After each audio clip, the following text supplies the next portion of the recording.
الحمد لله وكفى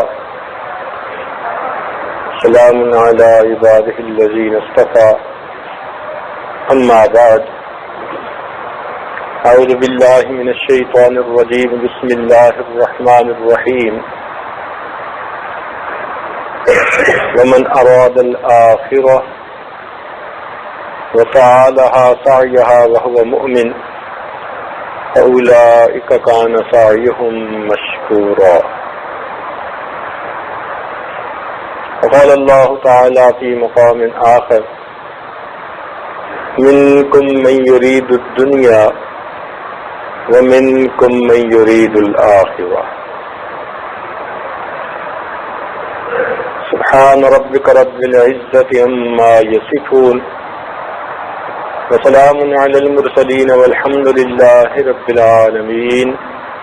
اللهم صل على سيدنا محمد وعلى آل سيدنا محمد وبارك وسلم.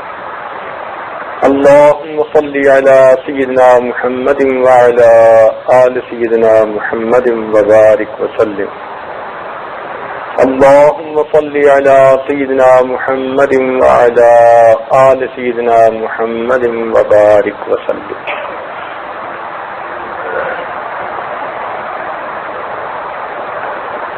اللہ رب العزت نے انسان کو پیدا فرمایا، اس میں خیر اور شر کے دونوں مادے رکھ دیے. ارشاد فرمایا وَنَفْسٍ وَمَا سَوَّاهَا فَأَلْهَمَهَا فُجُورَهَا وَتَقْوَاهَا.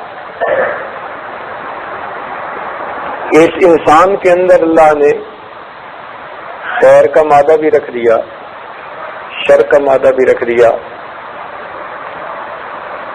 حکم یہ دیا کہ تم اپنے اوپر خیر کو غالب کر کے زندگی گزارو.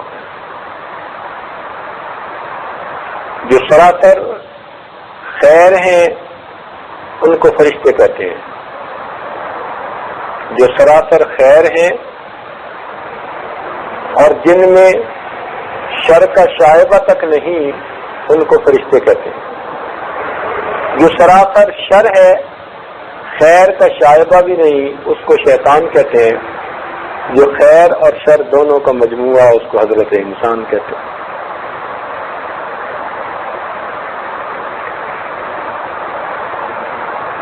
نیک انسان وہ ہے جو اپنے اوپر خیر کو غالب کر لے. اللہ تعالیٰ نے دونوں راستے واضح فرما دیے. وَهَدَيْنَاهُ النَّجْدَيْنِ، ہم نے دونوں راستوں کی رہنمائی کر دی. إِنَّا هَدَيْنَاهُ السَّبِيلَ إِمَّا شَاكِرًا وَإِمَّا كَفُورًا. ہم نے اس کو راستہ دکھلا دیا، اب اس کی مرضی یہ ماننے والا بنے یا انکار کرنے والا بنے. تو یہ ہر انسان کی اپنی چوائس ہوتی ہے.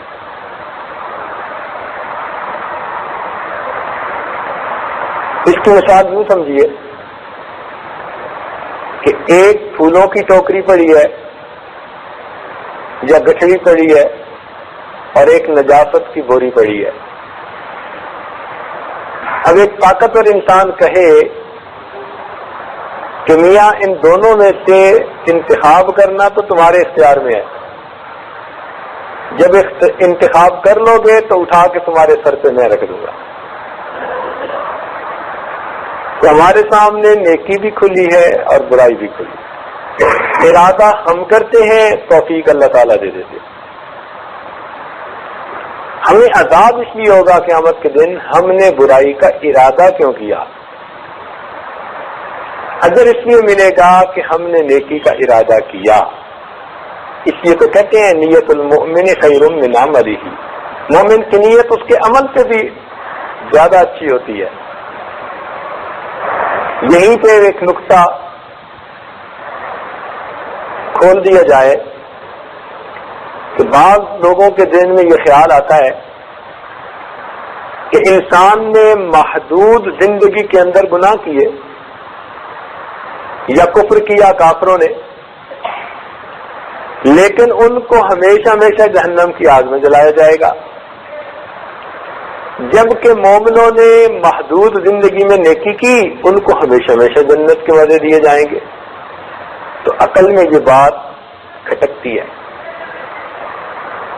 علماء نے اس کا جواب یہی لکھا، اس کی وجہ یہ ہے کہ کافر کے دل میں یہ نیت ہوتی ہے جب تک وہ زندہ رہے گا وہ اپنے کفر کے اوپر جمع رہے گا، جتنی بھی زندگی ہو. کیونکہ نیت اس کی تھی کہ جتنی مرضی لمبی زندگی ہوتی وہ اسی پر ڈٹا رہتا، اللہ نے اس کی وجہ سے اس کو دائمی عذاب دے دیا.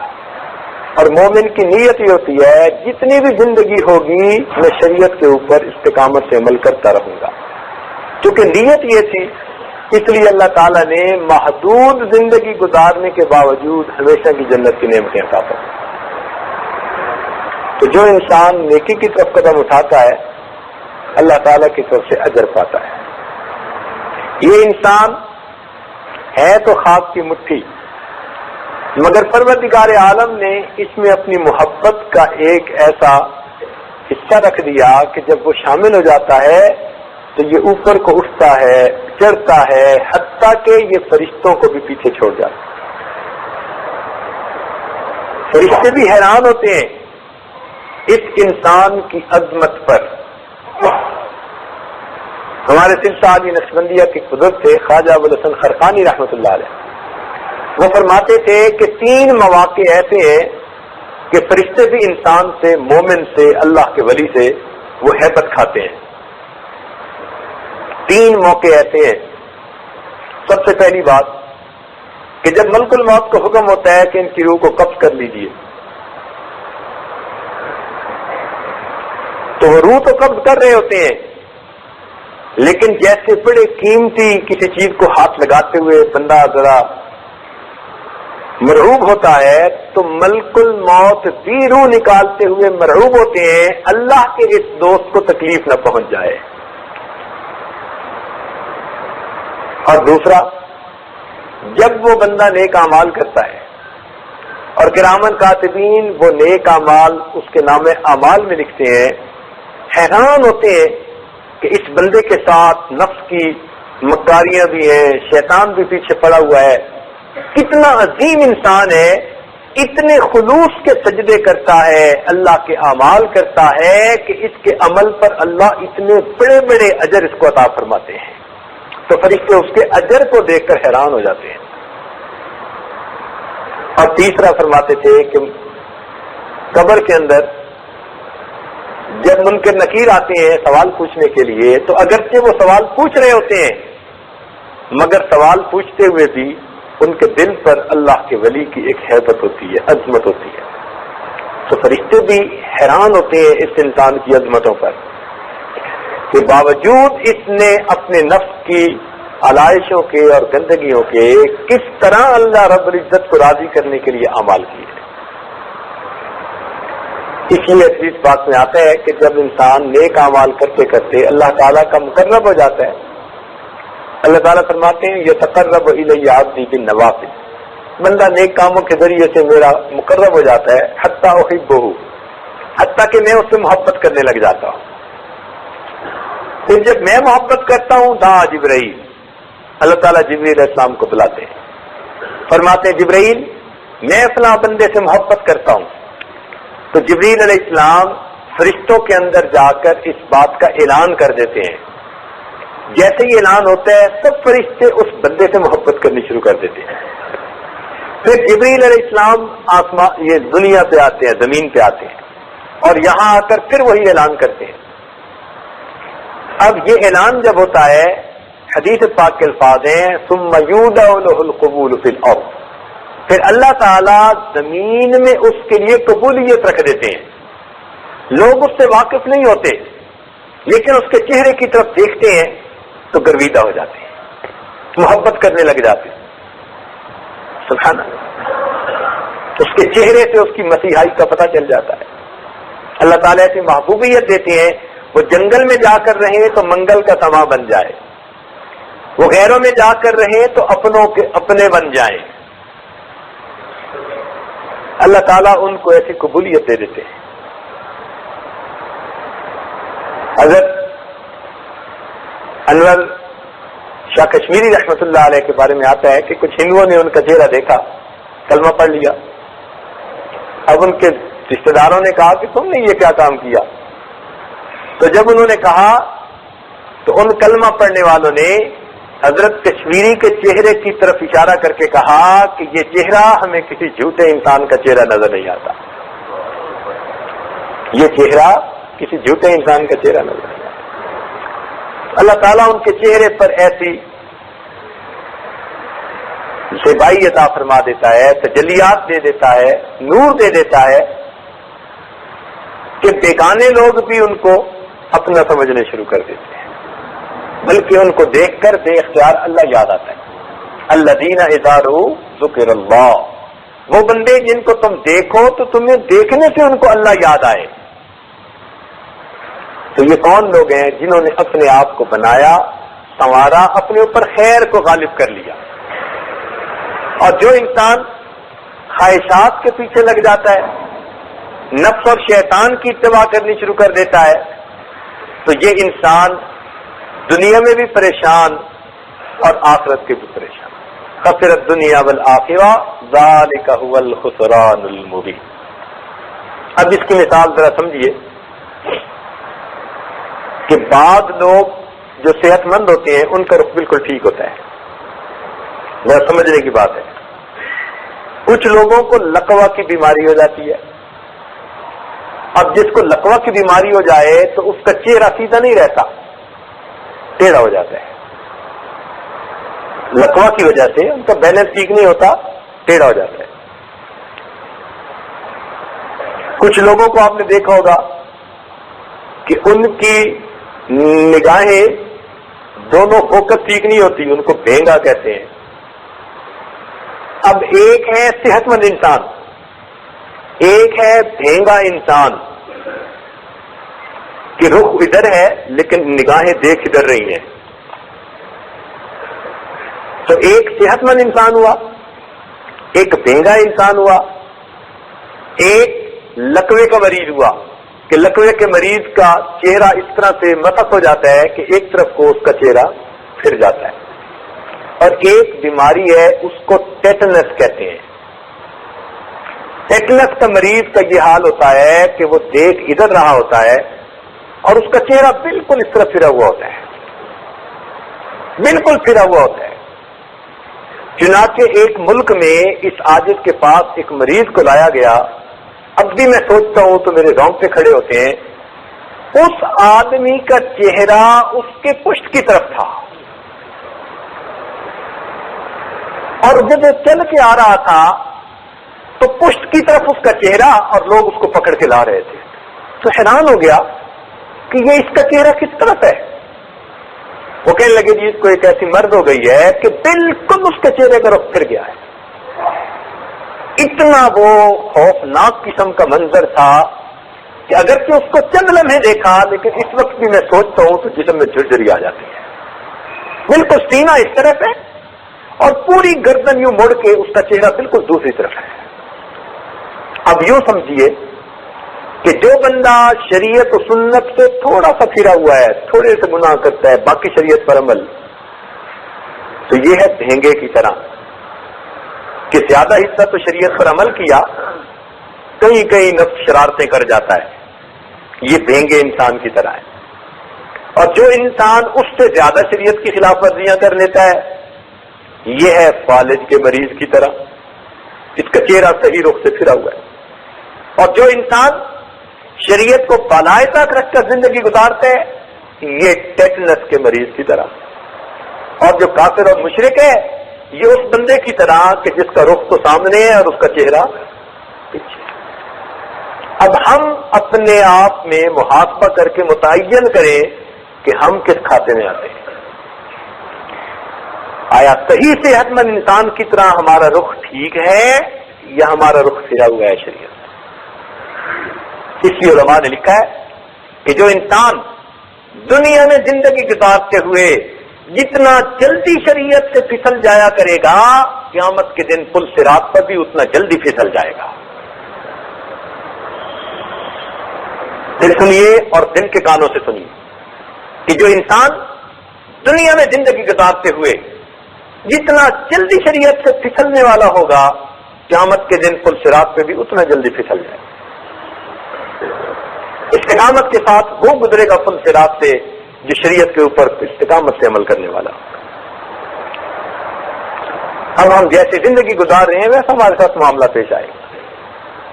تو کچھ لوگ تو اللہ کے نیک بندے بن کر زندگی گزارتے ہیں اور کچھ لوگ غفلت کی زندگی گزارتے ہیں. اب وہ غفلت میں زندگی گزارنے والوں کی کچھ نشانیاں حدیث پاک میں بتلائی گئی. وہ نشانیاں اس لیے آج آپ کے سامنے پیش کرنی ہے کہ ہم جائزہ لیں کہ کہیں ان میں سے کوئی ایک یا زیادہ نشانیاں ہمارے اندر تو نہیں پائی جاتی.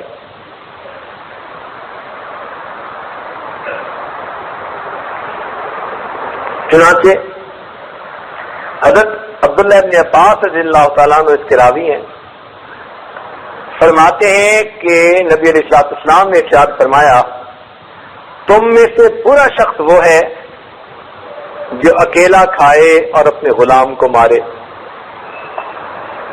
اکیلا کھائے سے کیا مراد؟ تکبر. جن کے اندر تکبر ہوتا ہے نا وہ پھر من آنم کے من دانم ہم چنا دیگرے نیس، یعنی وہ یہ کہہ رہا ہوتا ہے کہ ہم چنا ڈنگرے نیس، میرے علاوہ ڈنگر کوئی نہیں ہے، میں ہی ڈنگر ہوں. تو سب سے پہلی نشانی اس کی کیا کہ اکیلا کھاتا ہے. تو غلام کو مارتا ہے، کیا مطلب؟ اپنے ماتحتوں پر سخت گیر ہوا کرتا ہے.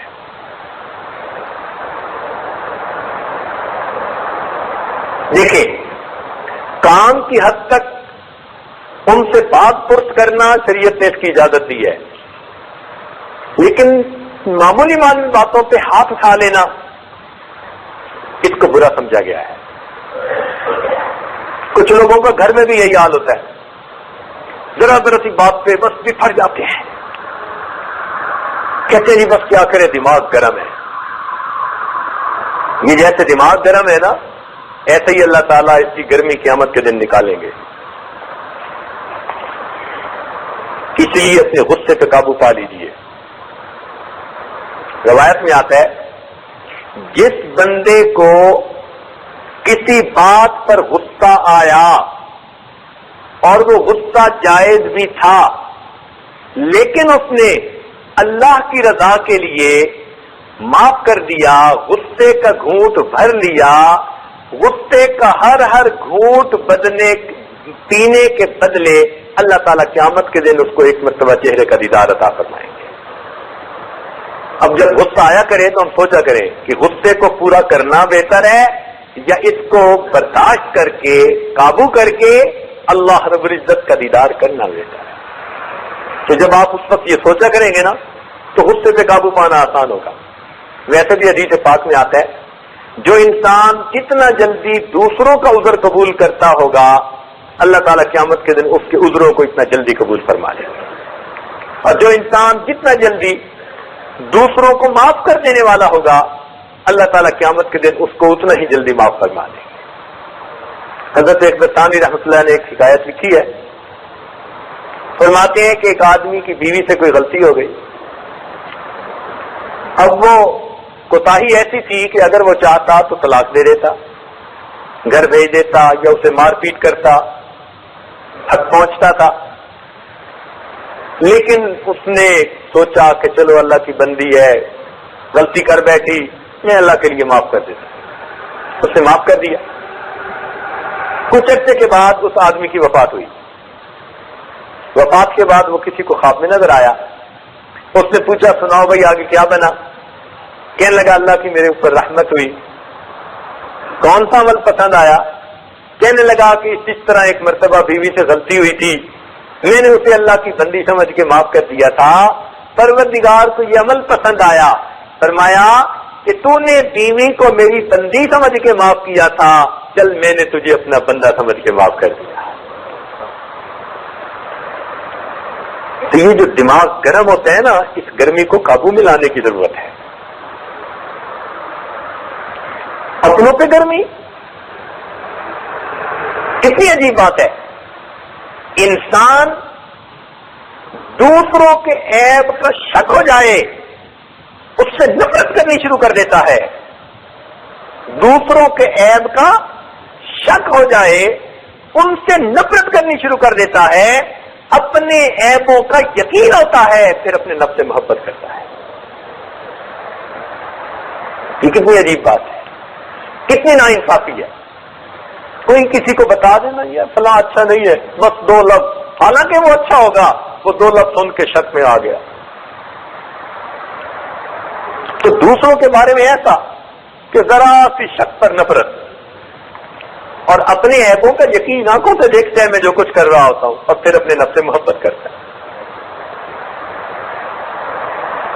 تو اس لیے یہ جو دماغ گرم ہوتے ہیں نا, اس گرمی کو قابو میں لانے کی ضرورت ہے.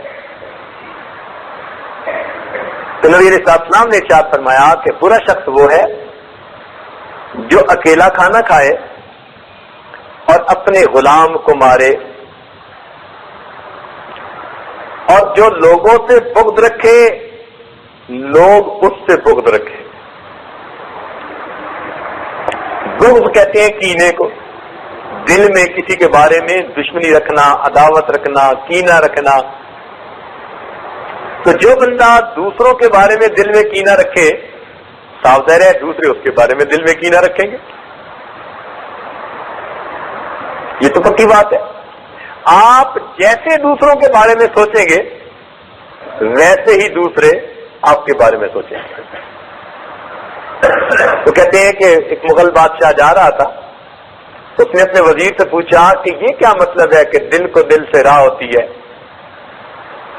اس نے کہا بادشاہ سلامت, میں آپ کو اس کا تجربہ کروا دیتا ہوں. بہت اچھا. آگے ان کو ایک آدمی ملا, بکریاں چرا رہا تھا. ان سے پوچھا بادشاہ سلامت یہ آدمی کیسا ہے؟ کہتے ہیں مجھے تو ایسے اجڑ اور جاہل سا نظر آتا ہے. کہنے لگا اچھا ہے. اس کے پاس پہنچے, سلام کیا. وزیر نے اس سے حال چال پوچھے, کہنے لگے سناؤ یار آج کل بادشاہ سلامت کا کیا حال ہے؟ انہوں نے کہا مجھے کیا پرواہ, ایسے کوئی جاہل سا ہے بیٹھا ہوا ہے, نہ اسے حکومت کرنی آتی ہے نہ پتہ ہے اسے کسی چیز کا. اب بادشاہ نے سن لیا, برداشت تو کر گیا. تھوڑی دیر بعد آگے گئے, ان کو ایک اور آدمی ملا جا رہا تھا. وزیر نے کہا بادشاہ سلامت اس کے بارے میں کیا رائے ہے؟ کہنے لگے یار بھلا انسان نظر آتا ہے, اچھا آدمی نظر آتا ہے ویسے چہرے مورے سے. کہنے لگے آ جائیں. اب اس سے جا کے اس نے سلام کلام کر کے پوچھا سناؤ بھائی بادشاہ کے بارے میں کیا رہے؟ کہنے لگے بھائی ہمارا اس سے واسطہ تو نہیں پڑا لیکن لگتا تو بھلا آدمی ہے. اس نے کہا بادشاہ سلامت اس کو کہتے ہیں کہ دل کو دل سے راہ ہوتی ہے. جو گمان آپ دوسرے بندے کے بارے میں اپنے دل میں رکھیں گے خود بخود اس کے دل میں آپ کے بارے میں وہی گمان آ جائے گا. تو جب آپ کسی کے بارے میں دل میں نفرت لیں گے یا رکھیں گے تو یہ کیسے ہو سکتا ہے کہ اس کے دل میں آپ کی محبت آ جائے گی؟ خود بخود کمیونیکیشن ہو جاتی ہے. آپ محبت دل میں رکھیں دوسروں کے بارے میں, خود بخود دوسرے لوگ آپ کے محبت رکھنے والے بن جائیں گے. اس لیے جو آدمی دوسروں سے بغض رکھے گا تو پھر دوسرے لوگ بھی اس سے بغض رکھیں گے. اور فرمایا کہ یہ برا آدمی ہے کہ یہ آدمی دوسروں سے بغض رکھے اور دوسرے آدمی اس سے بغض رکھے. پھر آگے فرمایا کہ نہ اس بندے سے نیکی کی امید ہو اور نہ اس کے شر سے امن ہو. نہ اس بندے سے نیکی کی امید کی جائے اور نہ اس کے شر سے کسی کو امن ہو. یعنی موقع ملنے کی بات ہے وہ سپیئر نہ کرے کسی کو. آپ نے بجلی کو دیکھا ہے نا, وہ نہیں سپیئر کرتی کسی کو, جھٹکا دیتی ہے فوراً. تو کئی ایسے ہوتے ہیں ذرا موقع لگا, کسی کی غلطی ہاتھ آئی, بات اس کو اچھالنا شروع کر دیا. وہ اپنا بھائی سمجھ کے اس کی اصلاح نہیں کرتے, اس کی پردہ پوشی نہیں کرتے, وہ اپنوں کی پردہ دری کرتے پھر رہے ہوتے ہیں. اسی لیے ایسا عیب ڈھونڈنے والا اور عیبوں کی بات پھیلانے والا, اس کے لیے اللہ نے اسپیشل ٹریٹمنٹ بنائی ہوئی ہے جہنم کے اندر. تو وہ آدمی کہ نہ اس سے نیکی کی امید کی جائے نہ اس کے شر سے کسی کو امن ہو. اور ایک نشانی اس کی یہ بھی بتائی، فرمایا کہ کسی کی لغزش سے درگزر نہ کرے اور کسی کی معذرت کو قبول نہ کرے. یہ ایک ایسی نشانی ہے جو ہم میں سے بہت سارے لوگوں میں ہوگی.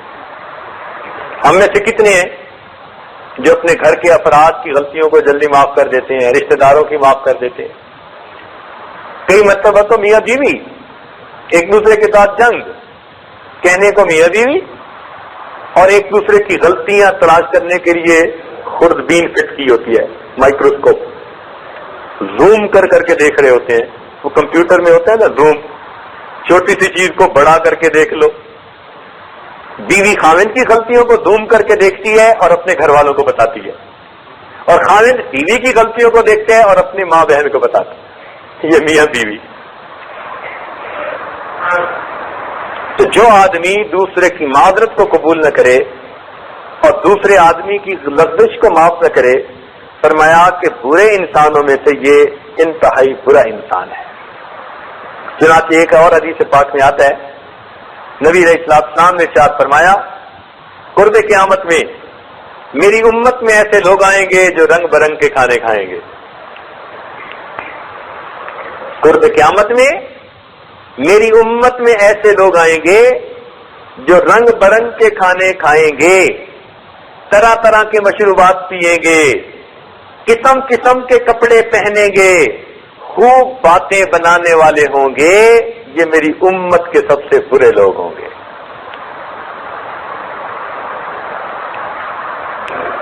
میری امت میں قرب قیامت میں ایسے لوگ آئیں گے جو رنگ برنگ کے کھانے کھائیں گے، قسم قسم کے مشروبات پیئیں گے، اور طرح طرح کے کپڑے پہنیں گے، لیکن اس کے بعد خوب باتیں کریں گے. معلوم کیا ہوا کہ اگر یہ نعمتیں ہمیں ملی ہیں تو ہمیں پھر اب عمل کر کے ان نعمتوں کا شکر ادا کرنا چاہیے. اگر ہم نعمتیں تو استعمال کر رہے ہیں، شکر ادا نہیں کرتے، فقط باتیں ہی باتیں ہیں، عمل نہیں ہے، تو پھر اس کا مطلب یہ ہوا کہ ہم انتہائی برے انسان ہیں. اور میرے دوستو، ہم انہی لوگوں میں سے ہیں جن کو اللہ نے من پسند کے کھانے کھانے کی توفیق دی ہے. یہ اللہ کا کتنا کرم ہے. من مرضی کے لباس پہنتے ہیں، من مرضی کے مشروبات پیتے ہیں. اب ہماری ذمہ داری بنتی ہے کہ جس پروردگار نے ہمیں اتنی نعمتیں دی، ہم اس پروردگار کا شکر ادا کریں، نیکی میں اور بڑھ کر کوشش کریں. یہ جو پیٹ بھرا ہوتا ہے نا، پیٹ بھر جانے کے بعد پھر بندہ بندے کو بندہ نہیں سمجھتا. یہ بڑی فکر کی بات ہے. اللہ رب العزت نے نعمتیں دی ہیں، ہم ان نعمتوں کا شکر ادا کریں، اپنے مولا کی عبادت میں اپنے آپ کو لگا دیں. فقط باتوں کی حد تک نہ رہیں، عمل کے لیے قدم آگے بڑھائیں تاکہ اللہ رب العزت نعمتوں کا شکر ادا کرنے والوں میں ہمیں شمار فرمائے. چنانچہ ایک حدیث پاک میں فرمایا گیا کہ جو شخص کسی مسلمان کی مصیبت پر خوش ہوتا ہے اس کو موت نہیں آتی جب تک اللہ تعالیٰ اس مصیبت میں اسے خود شامل فرما دیتے ہیں، داخل فرما. توجہ طلب بات، جو انسان کسی مسلمان کی مصیبت پر خوش ہوتا ہے، اللہ رب العزت اس بندے کو بھی ویسی ہی مصیبت کے اندر مبتلا فرما دیتے ہیں. اس لیے اگرچہ کوئی اچھا نہ لگے، ایسا رشتہ دار ہے کہ بول چال نہیں، لیکن کسی کی مصیبت پہ خوش نہ ہونا، کسی کی مصیبت پہ راضی نہ ہونا. ہم اگر اس کی مصیبت پہ خوش ہوں گے، این ممکن ہے اللہ تعالیٰ ہمیں بھی ویسی مصیبت میں گرفتار فرما دے. تو اس لیے حدیث پاک میں فرمایا کہ جو شخص کسی مسلمان کی مصیبت پر خوش ہوتا ہے وہ خود اس میں مبتلا ہوتا ہے. اور ایک دوسری روایت میں ہے کہ اگر کسی آدمی نے کوئی گناہ کیا اور پھر اس نے اس گناہ سے توبہ کر لی، اب گناہ سے توبہ کرنے کے باوجود اگر کوئی آدمی اس گناہ کی اس کو آر دلائے گا تو یہ اس وقت تک نہیں مرے گا جب تک خود اس گناہ میں ملوث نہیں ہو جائے گا. اس لیے کسی کو آر نہ دلایا کرے. ٹھیک ہے برا تھا, اس نے توبہ کر لی, جب پروردگار نے توبہ قبول کر لی تو آپ کیوں نہیں اس کو معاف فرما رہے؟ آپ کیوں نہیں معاف فرماتے؟ اور یہ تو شکر ہے کہ اللہ نے توبہ کا معاملہ اپنے ہاتھ میں دیا ہے.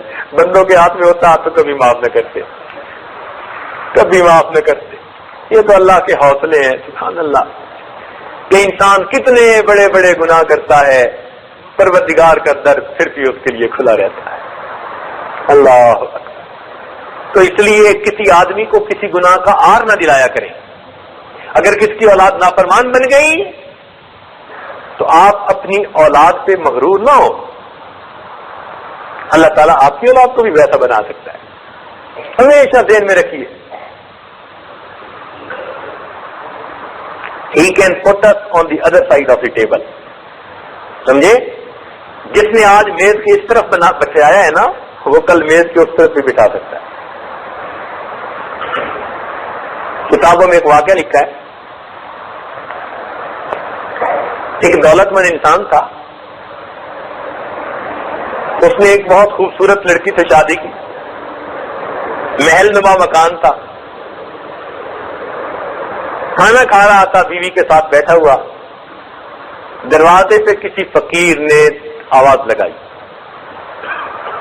اس کی بیوی نیک عورت تھی, اس کی عادت تھی کہ دروازے پہ جب بھی کوئی فقیر مانگنے آتا وہ اس کو ضرور کچھ نہ کچھ دیتی تھی.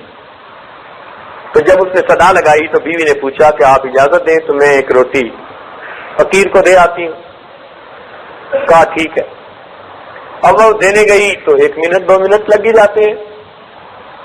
تو جب واپس آئی تو اس کا موڈ بڑا اپ سیٹ تھا, برسنا شروع کر دیا. یہ لوگ کمینے اور ذلیل ہوتے ہیں, مانگنے آ جاتے ہیں, کام نہیں کرتے, کماتے نہیں, فلاں نہیں کرتے. اس نے تو جنرلی فقیروں کے اوپر برسنا شروع کر دیا. اب کچھ ہوتے معذور ہیں, مجبور ہیں, ہر ایک کے حالات ایک جیسے تو نہیں ہوتے, لیکن اس کی تکبر کی یہ باتیں اللہ رب العزت کو ناپسند آ گئی. ہوا کیا کہ کچھ عرصے بعد کاروبار کے اندر نقصان ہونا شروع ہو گیا. جو کچھ ریسورسز تھے نا, ریزرو, وہ سب ڈپلیٹ ہو گئے, ختم. حتیٰ کہ ایک وقت آیا کہ مکان بھی بیچنا پڑ گیا. پھر ایک وہ وقت آیا کہ یہ اپنی بیوی کو بھی سپورٹ نہیں کر سکتا تھا. بیوی کو بھی کہا کہ میری طرف سے طلاق ہے, تو اپنے ماں باپ کے گھر جا کر. اتنے حالات برے ہوئے. لڑکی ماں باپ کے گھر آ گئی, 1 سال اپنے گھر اس گھر پہ رہی, خوبصورت تھی, خوبصیرت تھی. 1 سال کے بعد پھر اس کے رشتے کا پیغام آیا, ماں باپ نے رشتہ کر دیا. جب رشتہ کر دیا تو اس کو جو دوسرا خاوند ملا اس کا بھی بڑا مکان اور بڑا کاروبار. تو یہ اسی طرح خاوند کے ساتھ بیٹھی کھانا کھا رہی تھی. اللہ تعالیٰ کی شان کے دروازے پہ کسی فقیر نے صدا لگائی, اللہ کے نام سے. تو اس کی چونکہ عادت تھی کہ یہ دیا کرتی تھی ضرور اللہ تعالیٰ کے نام سے, اس نے پھر کہا جی میں دے آؤں. اس نے کہا دے آؤ. یہ گئی دینے کے لیے. جب اس نے دروازہ کھولا اور فقیر کو روٹی دینے لگی تو اس نے چیخ ماری. تو خاوند بھاگا. جب قریب گیا تو دیکھا کہ اس پر تو عجیب سی کیفیت ہے, رنگ پیلا. پوچھا خدا کی بندی کیا ہوا؟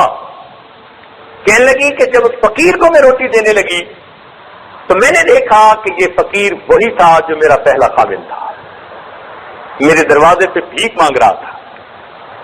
اس نے کہا اچھا تم نے مجھے پہچانا کہ میں کون ہوں؟ اس نے کہا تم کون ہو؟ کہنے لگا یاد کرو ایک وقت تھا جب تم روٹی دینے آئی تھی اور میں تمہارے دروازے پہ بھیک مانگنے کے لیے کھڑا تھا. اللہ رب العزت نے اس کے تکبر کے بول کے بدلے اس کا محل, اس کی بیوی, اس کی ساری کچھ اس کے فقیر کو دے دیا, اور وہ بندہ جو تکبر کی باتیں کرتا تھا اس کو فقیر بنا کر اس کے دروازے پر کھڑا کر دیا. تو ہم اپنی اوقات نہ بھولیں, سمجھے؟ کسی کو تانا نہ دیں, کسی کو آر نہ دلائیں. کوئی اگر مصیبت میں پھنس گیا ہے, اس کی اولاد سے کوئی غلطی ہو گئی, اس کی بیٹی سے کوتاہی ہو گئی، ہم کسی کو آر نہ دلائیں. ہمارے ساتھ بھی یہی معاملہ پیش آتا ہے. کسی کی پبلک انسلٹ ہو چکی ہے، ہم خوش نہ ہو، ہمارے ساتھ بھی یہ معاملہ پیش آتا ہے. اس لیے شریعت نے فرمایا، نہیں، شریعت میں بتلایا گیا کہ جو آدمی دوسرے کو گناہوں پر آر دلائے گا اس وقت تک موت نہیں آئے گی جب تک کہ وہ خود اس گناہ میں ملوث نہیں ہو جائے گا. یہ جو دوسروں کے بارے میں بدگمانی ہے نا، یہ بڑے گناہوں میں سے ایک گناہ ہے، بڑے گناہوں میں سے ایک گناہ ہے. اور اس گناہ پر تو اللہ تعالیٰ فوری پکڑ فرما لیتے ہیں. کئی مرتبہ دوسروں کے بارے میں بدگمانی دل میں رکھنا فوری پکڑ آ جاتی ہے. سفیان ثوری رحمۃ اللہ علیہ فرماتے تھے کہ ایک مرتبہ میں جا رہا تھا تو ایک آدمی نماز پڑھ کے رو رہا تھا. فرماتے ہیں اس کو دیکھ کر میرے دل میں گمان گزرا، یار یہ ریا کر رہا ہے. دل میں یہ گمان گزرا کہ یار یہ تو ریا کر رہا ہے، ریاکار ہے. تو میرے دل میں جو گمان آیا اس کے بارے میں کہ یہ بندہ ریاکار ہے، اللہ تعالیٰ کی مجھ پر پکڑ ہوئی، 3 مہینے کے لیے تہجد کی نماز سے محروم کر دیا گیا. تو کسی کے بارے میں ہم اس طرح کا گمان دل میں نہ رکھیں یہ ریاکار ہے، اس کا معاملہ اللہ کے ساتھ. اگر اس کے دل میں خلوص ہے تو ہم اسے ریاکار سمجھیں گے تو ہم پکڑے جائیں گے. تو اس لیے ہم اپنے دل میں کسی کے بارے میں بدگمانی نہ آنے دیں، کسی کو ہم آر نہ دلایا کریں. اگر کوئی معافی مانگے تو جلدی معاف کر دیا کریں، اگر کوئی عذر پیش کر دے تو جلدی قبول کر لیا کریں. لوگوں کے عیبوں پہ پردے ڈالا کریں، اس لیے کہ پروردگار نے ہمارے کتنے عیبوں پہ پردے ڈالے ہوئے. سبحان اللہ. کہنے والوں نے بھی عجیب بات کہی. ایک بزرگ فرماتے تھے، اکمال الشیم میں یہ بات لکھی ہے، فرماتے تھے اے دوست، جس نے تیری تعریف کی اس نے در حقیقت تیرے پروردگار کی ستاری کی تعریف کی. جس نے تیری تعریف کی اس نے در حقیقت تیرے پروردگار کی ستاری کی تعریف کی جس نے تجھے چھپایا ہوا ہے. اگر وہ نہ چھپاتا تو دنیا میں تیری تعریف کرنے والا کوئی نہ ہوتا. تو جو ہماری تعریف ہو رہی ہوتی ہے یہ ہماری نہیں ہو رہی ہوتی تعریف، یہ حقیقت میں پروردگار کی ستاری کی تعریف ہو رہی ہوتی ہے. تو اس لیے ہم ایمان والوں کے بارے میں حسن ظن رکھیں، نیک گمان، اچھا گمان رکھیں.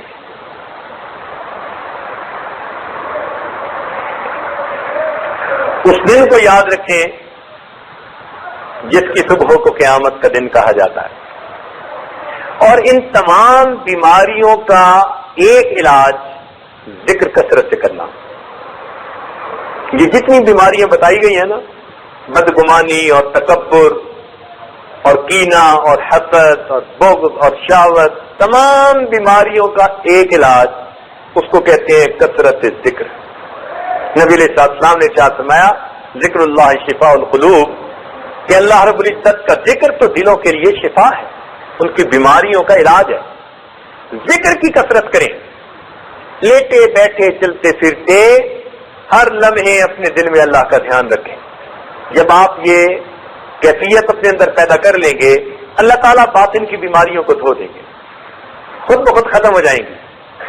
اس لیے ہمارے مشائخ کثرت ذکر کا بار بار حکم دیتے ہیں. اللہ تعالیٰ نے خود بھی تو حکم دیا، یا ایھا الذین آمنوا اذکروا اللہ ذکرا کثیرا وسبحوہ بکرۃ واصیلا.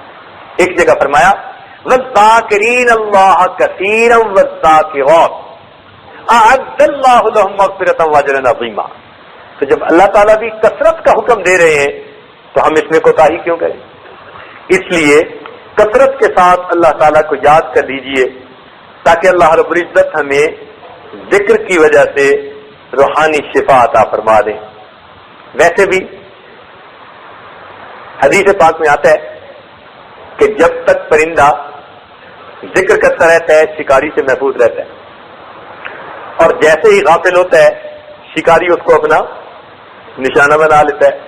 تو تو یہاں ایک نقطہ ذہن میں آتا ہے کہ اگر پرندہ ذکر کرتا رہتا ہے تو جس طرح وہ شکاری کے ہاتھوں سے بچا رہتا ہے، اس طرح جو بندہ اللہ کا ذکر کرتا رہتا ہے وہ جہنم کے فرشتوں کے ہاتھوں سے بچا رہتا ہے۔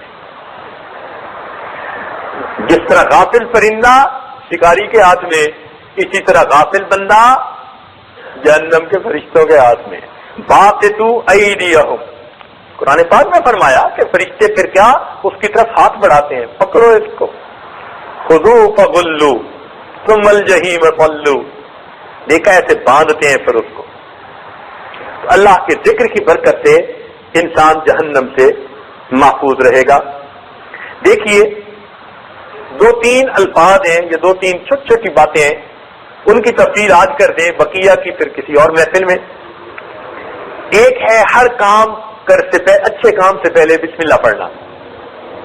اب یہ سنت مبارکہ ہے، لیکن ایک چھوٹا سا عمل بھی ہماری زندگی میں نہیں ہوتا، ہم کبھی پڑھ لیتے ہیں کبھی نہیں پڑھتے، اہتمام نہیں ہوتا، حالانکہ بسم اللہ پڑھنے کی اتنی برکات ہیں کہ کوئی حد نہیں۔ مفسرین نے لکھا ہے کہ عربی زبان میں اسم کے 7 مختلف معانی ہیں۔ عربی زبان میں اسم کا لفظ جو ہے وہ 7 مختلف معنی میں استعمال ہوتا ہے۔ ایک اس کا مطلب نام، ایک اس کا مطلب کیا ہے؟ نام، اور ایک اس کا مطلب برکت۔ تو جب ہم بسم اللہ کہہ رہے ہوتے ہیں تو ایک ترجمہ تو یہ بنے گا اللہ کے نام کے ساتھ، اور ایک ترجمہ یہ بنے گا اللہ کی برکت کے ساتھ۔ ہم نے اپنے بڑوں کو دیکھا، عورتیں اٹھتے بیٹھتے اللہ کی برکت سے، یہ اللہ کی برکت، اللہ کی برکت یوں کہا کرتی تھی، اصل میں وہ عورتیں بسم اللہ کا ترجمہ کہہ رہی ہوتی تھی۔ تو جب ہم بسم اللہ سے ہر کام شروع کریں گے، چونکہ ہم نے اللہ کی برکت سے وہ کام شروع کیا، اللہ تعالیٰ اس سے برکت عطا فرمائے۔ اللہ کا نام بھی برکت والا، اللہ تعالیٰ کی ذات بھی برکت والی۔ چنانچہ فرمایا تبارک اسم ربک، برکت والا نام ہے تیرے رب کا۔ تو اللہ کا نام بھی برکت والا، تبارک اسم ربک۔ اور ایک جگہ فرمایا تبارک الذی بیدہ الملک، برکت والی ہے وہ ذات جس کے ہاتھ میں ہے ملک۔ تو اللہ تعالیٰ کی ذات بھی برکت والی، اللہ تعالیٰ کا نام بھی برکت والا۔ تو جب کسی کام کو اللہ تعالیٰ کے نام سے شروع کریں گے، اللہ تعالیٰ کی برکتیں اس کام میں شامل ہو جائیں گی۔ اس لیے بسم اللہ پڑھنے کی عادت کثرت سے ڈالیے۔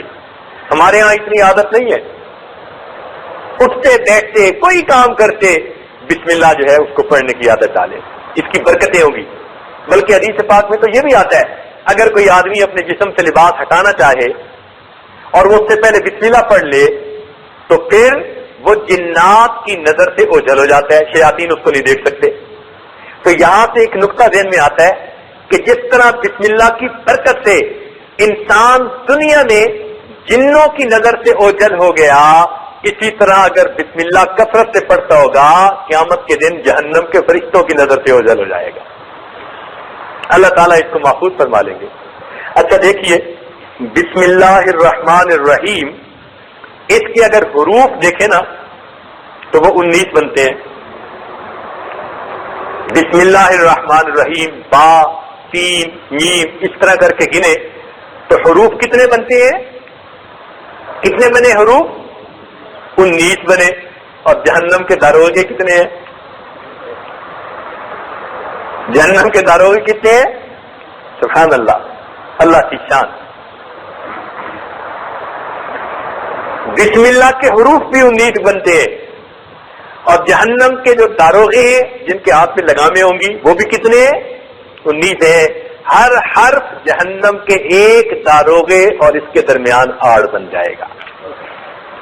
اس لیے بسم اللہ ہر کام میں پڑھنے والا جہنم کے ان سزا دینے والے فرشتوں کی نظر سے اوجھل کر دیا جائے۔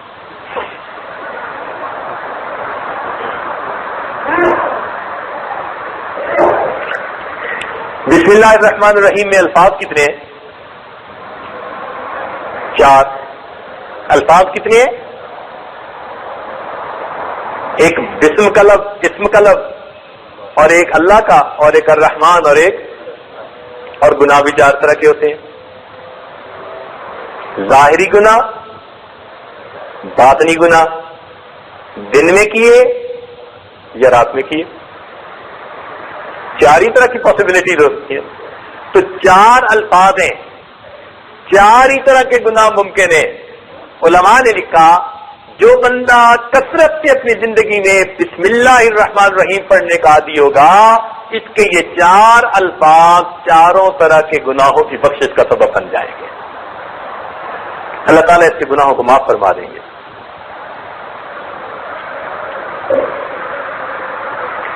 اور ویسے بھی دیکھیے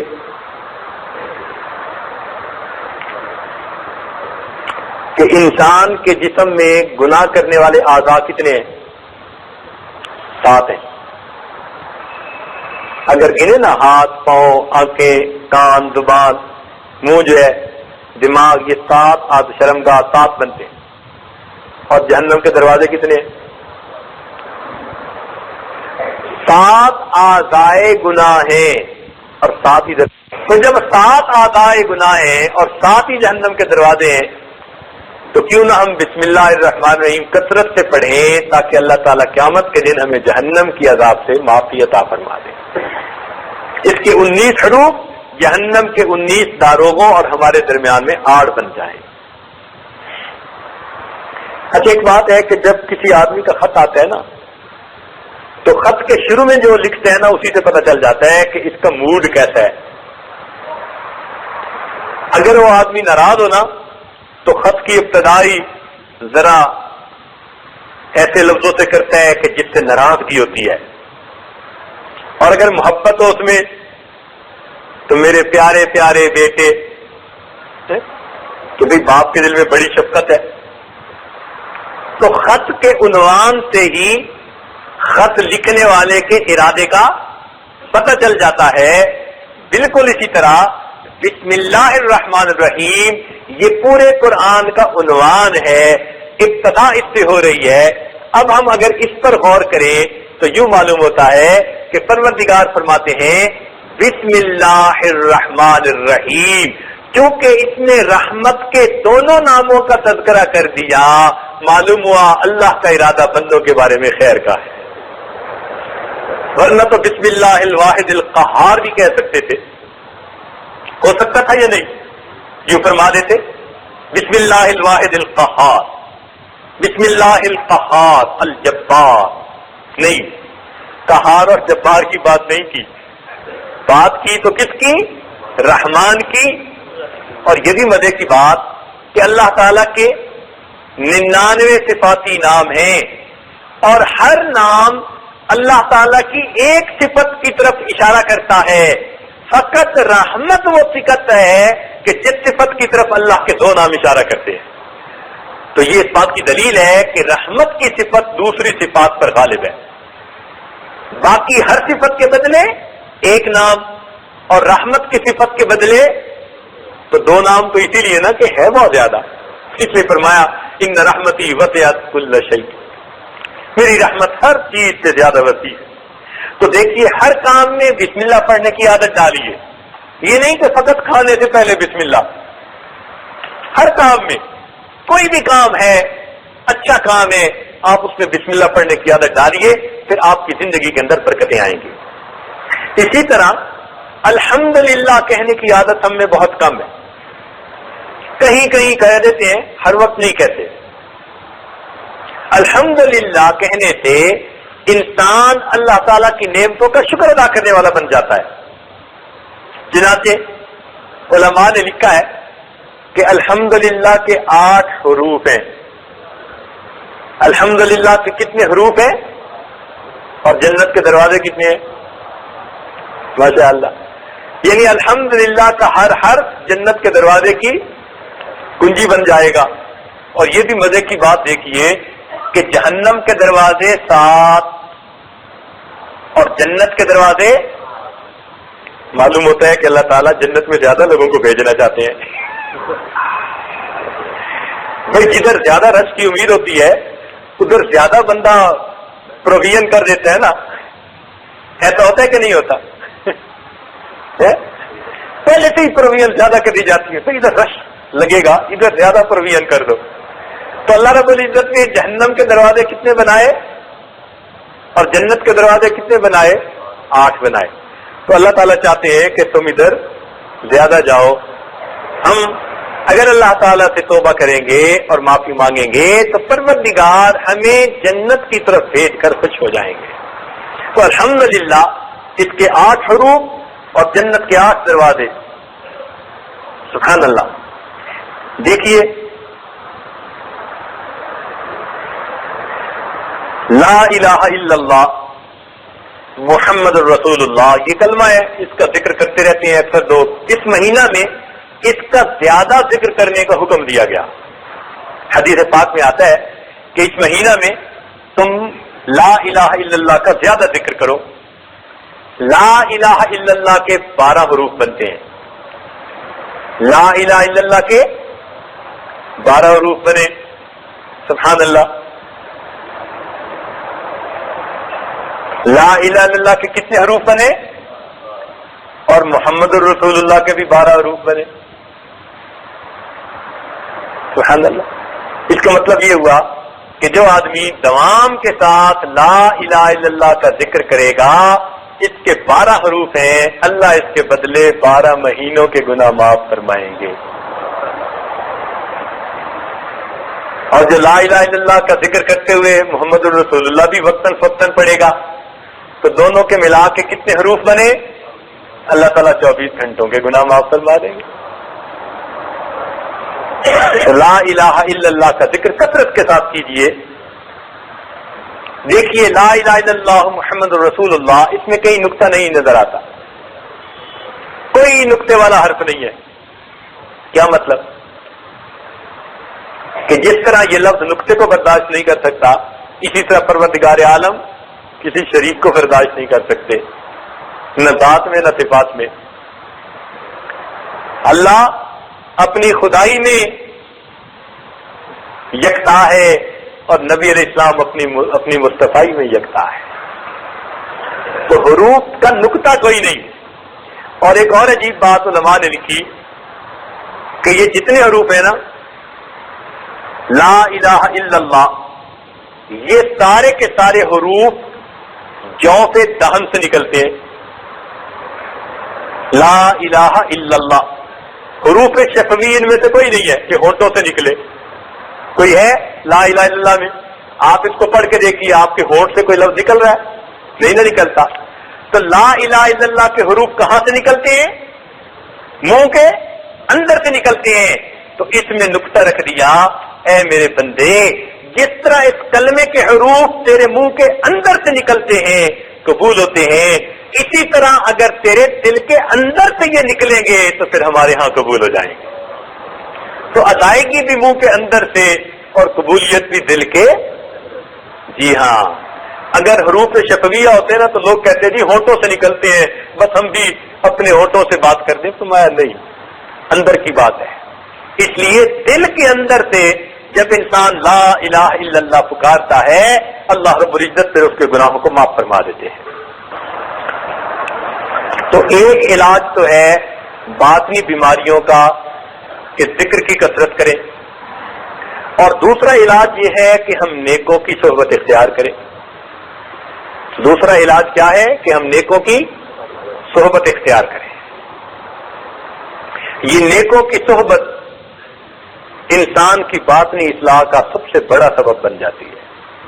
جیسے مقناطیس کے پاس لوہا رہے نا تو اس میں بھی مقناطیسیت آ جاتی ہے. بالکل اسی طرح اللہ والوں کی صحبت میں انسان اگر رہے تو اس کے اپنے دل میں بھی نور آ جاتا ہے، معرفت آ جاتی ہے. موٹی سی بات ہے کہ اصحاب کہف کا کتا اولیاء کے ساتھ چلا تھا. ان اولیاء کی برکت سے اللہ تعالیٰ نے کتے کے ساتھ بھی جنت کا وعدہ فرما لیا. تو اگر ایک کتا اولیاء اللہ کی صحبت اختیار کر لیتا ہے، پروردگار کی رحمت سے وہ محروم نہیں رہتا. ہم اگر اولیاء اللہ کی صحبت اختیار کریں گے تو ہم اللہ کی رحمت سے کیسے محروم رہیں؟ اور یہاں ایک تفسیر میں عجیب نقطہ لکھا، فرمایا گیا کہ قرآن پاک میں ہے کہ بھئی غار کے اندر اصحاب کہف ہیں اور کتا ان کے سامنے ان کے دروازے پر ہاتھ پھیلائے بیٹھا ہے. اب سوچنے کی بات ہے، اولیاء اللہ موجود ہیں، دروازے پر کتا ہاتھ پھیلائے بیٹھا ہے، وہ کتا اللہ کی رحمتوں سے محروم نہیں ہوتا۔ اے انسان، جب تو اللہ کے در پر ہاتھ پھیلائے گا پھر تو اللہ کی رحمتوں سے کیسے محروم ہو گیا؟ تو ہم اللہ کے در پر ہاتھ پھیلائیں اور اللہ سے اللہ ہی کو مانگا کریں۔ چنانچہ جہاں کتے کی بات تھی وہاں اللہ تعالیٰ نے فرمایا کہ 3 وہ ہیں اور چوتھا ان کا کتا ہے، لیکن جب مومنوں کی بات کی اللہ فرماتے ہیں کہ اگر تم 3 ہوگے تو چوتھا کون ہوگا؟ فرق دیکھیے، سبحان اللہ ہے۔ کتے کا جہاں تذکرہ ہے وہاں فرمایا یقولون ثلاثۃ رابعہم قلبہم، کہ کہتے ہیں کہ جی وہ 3 ہیں، 3 تھے اور چوتھا ان کا، ارے اس کے بارے میں تو یہ کہا جا رہا ہے کہ 3 وہ تھے، چوتھا کتا تھا، لیکن مومن تو اپنی شان دیکھ، اللہ تعالیٰ تیرے بارے میں فرماتے ہیں کہ اگر تم کہیں پر 3 ہوگے تو پھر چوتھا کون ہوگا؟ تو جب چوتھا پروردگار ہوگا تو پھر ہماری کامیابی تو یقینی ہے، اللہ تعالیٰ کی ہمیں قرب نصیب ہو جائے گا۔ اس لیے ہمیں اللہ کا ذکر کثرت سے کرنا چاہیے اور اللہ والوں کی صحبت کو اختیار کرنا چاہیے، یہ بڑی نعمت ہے۔ دیکھیے ابرہا نے بیت اللہ پر چڑھائی کرنے کے ارادے سے مارچ کیا تھا تو اللہ تعالیٰ نے ابابیلوں کو بھیجا، ترمیہم بحجارۃ من سجیل، تو انہوں نے کنکر پھینکی۔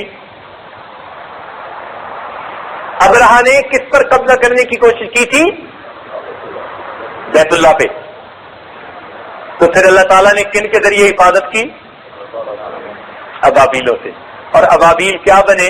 خدائی لشکر کیا بنے؟ اور اللہ نے ان کا تذکرہ کس نے کیا؟ قرآن مجید میں۔ تو اگر بیت اللہ کی حفاظت کی پر قبضہ کے لیے ایک کافر قدم بڑھاتا ہے تو چند پرندے ان کے اوپر کنکریاں برساتے ہیں، اللہ تعالیٰ ان پرندوں کا تذکرہ قرآن مجید میں کرتے ہیں اور وہ خدائی لشکر کہلاتے ہیں۔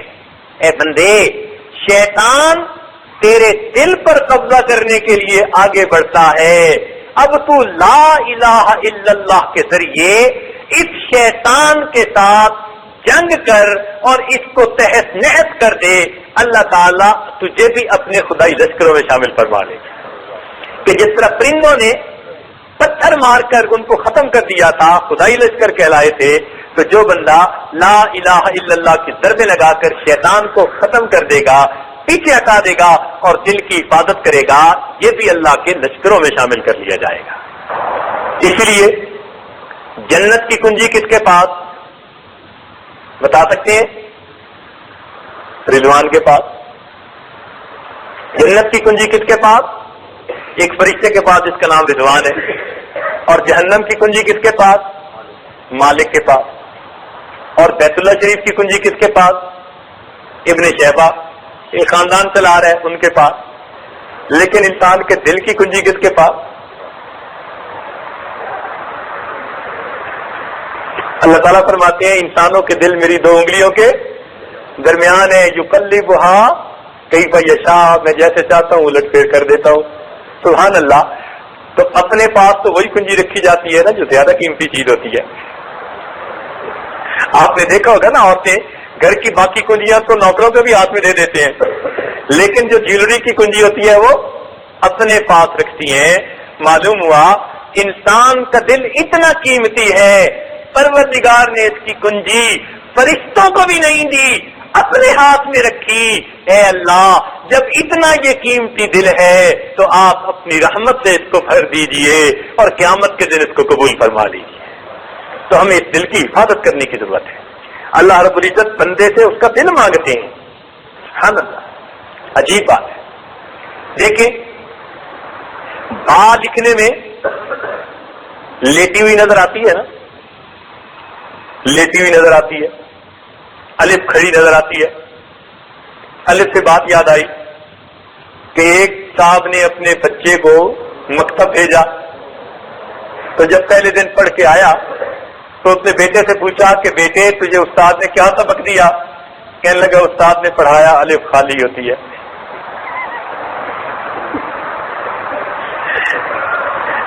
استاد نے کیا پڑھایا؟ اور واقعی جو الف کی طرح ہوتا ہے نا خالی ہوتا ہے. تو چھوٹے بچے نے کیسی نصیحت کی؟ کہتے ہیں جی استاد نے پڑھایا الف خالی ہوتی ہے لیکن با لیٹی ہوئی ہوتی ہے. اب عام حالات میں با کو لکھیں گے تو با کے نیچے نقطہ لگے گا اور یہ لیٹی ہوئی ہوگی.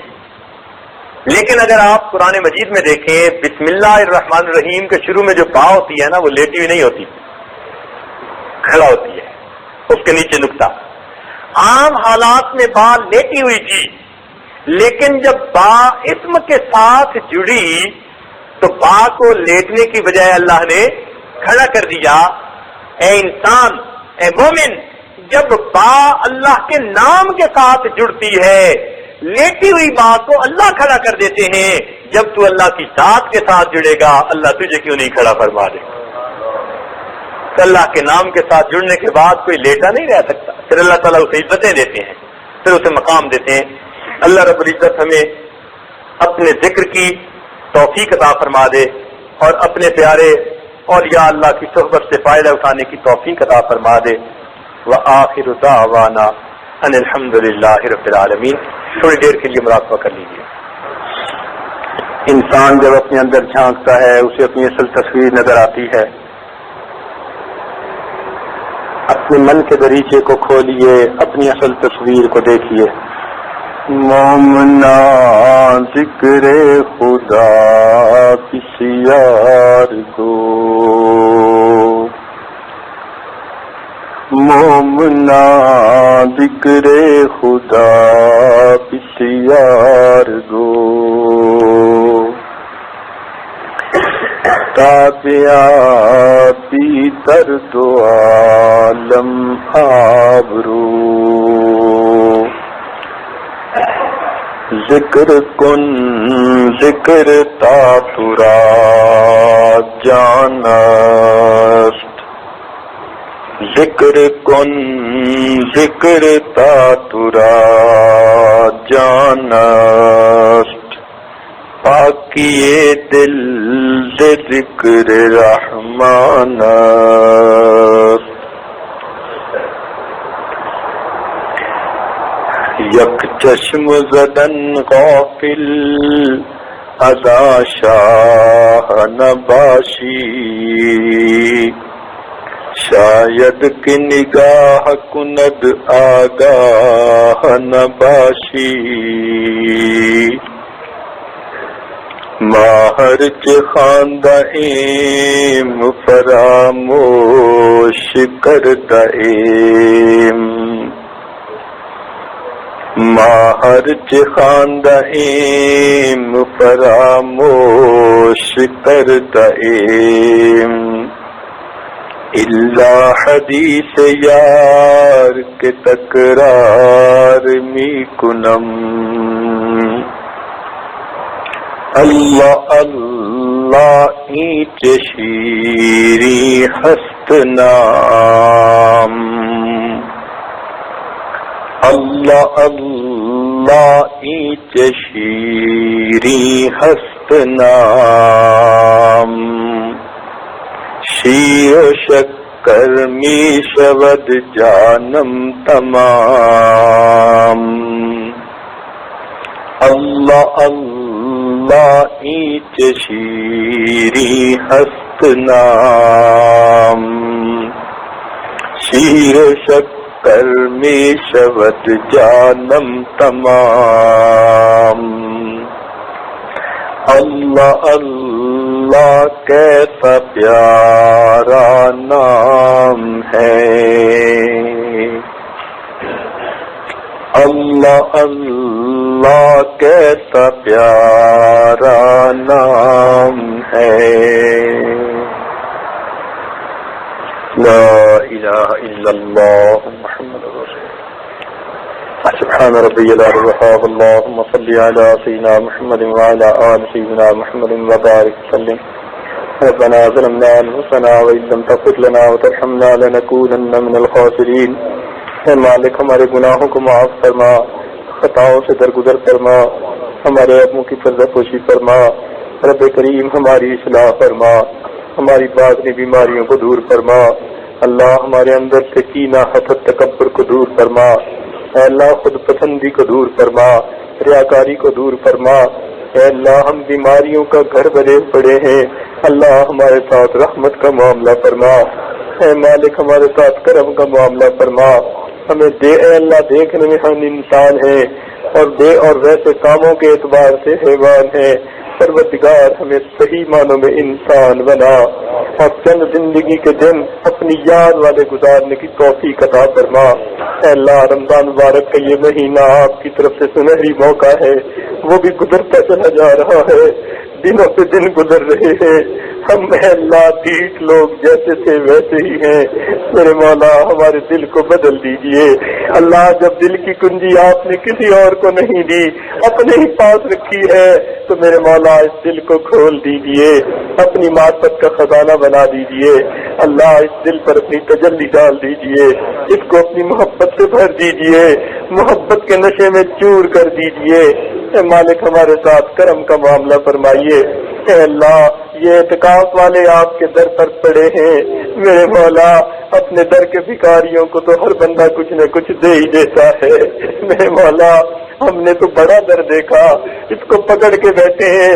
رب کریم رحمت فرمانا، ہماری جھولیوں کو بھر دینا، ہماری کوتاہیوں سے درگزر کر دینا. اور رب کریم یہ دن ہمارے لیے قیمتی بنا دینا، ہماری آنے والی زندگی کو گزری زندگی سے بہتر بنا دینا. میرے مالک ہماری ان دعاؤں کو اپنی رحمت سے قبول فرما لینا. رب کریم سب کی پریشانیوں کو دور فرما. اے اللہ جو دوست احباب اپنے احوال بتاتے سناتے رہتے ہیں، ان کی جتنی بھی پریشانی ہے ان کو دور کر دیجئے، ضروریات ہیں ان کو پورا کر دیجئے. اے اللہ جتنا دل میں خوف ہے اس کو دور کر دیجئے.